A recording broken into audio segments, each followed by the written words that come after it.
Her, aja nate ngenyek karo wong sing ra duwe. Sebab kowe ora ngerti, sing kowe anggap ora duwe kuwi nyatane sugih donga lan sugih sabar.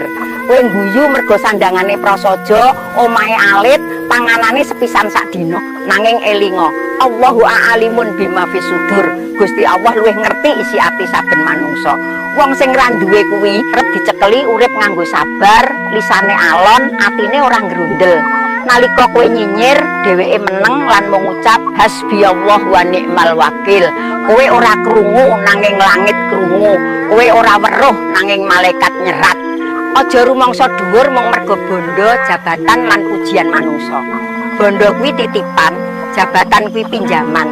Dina iki kowe lungguh ing dhuwur, sesuk bisa wae kowe lungguh ing ngisor. Ngenteni welas asih wong sing biyen kok hinakake. Tilkal ayyamu nudawiluha bainan nas, dina bakal muter nasib ora tetep. Wong sing ra duwe nek donga metu saka ati sing remuk lan ikhlas. Elinga donga wong sing dihinakake luwih landhep tinimbang pedang.